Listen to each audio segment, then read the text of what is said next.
Welcome to அம்சாஸ் kitchen.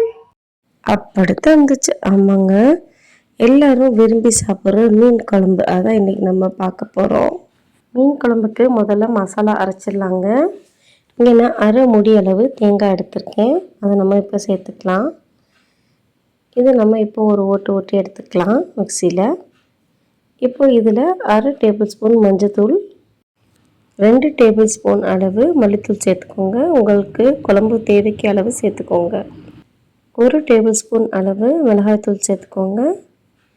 இது எல்லாமே நம்ம தேங்காயில் சேர்த்து அரைக்க போகிறோம். இதோடு சேர்த்து ஒரு பெரிய வெங்காயம் சேர்த்து அரைச்சிக்கலாம். இப்போ மசாலா ரெடி ஆயிடுச்சு. இப்போ நம்ம மீன் குழம்ப கூட்டி தான் செய்ய போகிறோம். அதுக்கு முதல்ல 4 தக்காளியோட பியூரி, அதாவது 4 தக்காளி இங்கே நான் கரைச்சி வச்சுருக்கேன், அதை சேர்த்துக்கலாம். மீன் குழம்புக்கு தேவையான அளவு புளி உங்களுக்கு தெரியும் இல்லையா, அந்த அளவு புளி எடுத்து கரைச்சி வச்சுக்கோங்க. அதையும் நம்ம இப்போ சேர்த்துக்கலாம். நம்ம அரைச்சி வச்ச மசாலா இருக்கு இல்லையா, அதையும் இப்போ இதோட சேர்த்துக்கலாம். எல்லா மசாலையும் சேர்த்து ஒரு விஸ்கு வச்சு நல்லா கலந்துக்கோங்க. நீங்கள் கையில் கூட கரைச்சிக்கலாம். இங்கே நான் காளை மீன் எடுத்துருக்கேங்க, நல்லா நீட்டாக கழுவி வச்சுருக்கேன். அதை இப்போ நம்ம கூட்டி இந்த குழம்புல சேர்த்துக்கலாம். இந்த மாதிரி கூட்டி செஞ்சிங்கன்னா மீன் குழம்பு ரொம்ப டேஸ்ட்டாக வரும். முதல் தடவை செய்யும் போதே உங்களுக்கு பர்ஃபெக்டாக வரும். இந்த மாதிரி கூட்டி மீன் குழம்பு செஞ்சீங்க அப்படின்னா. இப்போ மீனுக்கு தேவையான அளவு கல் உப்பு தான் சேர்க்கணும், அதை சேர்த்துக்கலாம். 4 பச்சை மிளகாய் அதையும் சேர்த்துக்கலாம். இப்போ நம்ம மீன் குழம்பை தாளிச்சிடலாம். அதுக்கு ஒரு பேன் வச்சுக்கிட்டு செக்கில் ஆட்டின நல்லெண்ணெய் இருந்துச்சுன்னா அதை சேர்த்துக்கோங்க. இங்கே தாளிப்புக்கு சீரகம், வெந்தயம், சோம்பு 3 தேவைப்படும். இப்போ நம்ம அதை ஒன்றா சேர்த்துக்கலாம். சீரகம், வெந்தயம், சோம்பு வந்து கொஞ்சம் கூட சேர்த்துக்கோங்க சீரக வெந்தயத்தை விட.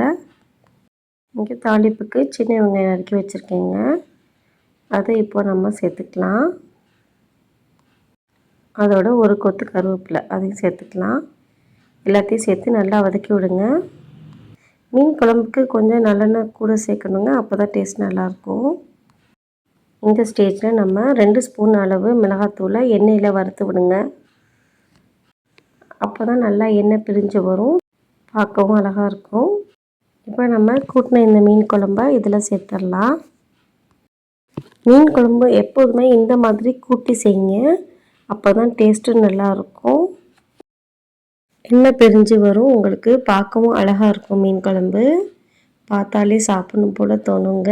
கண்டிப்பாக நீங்களும் ட்ரை பண்ணுங்கள். ஒரு மூடி போட்டு மூடி வச்சுருங்க.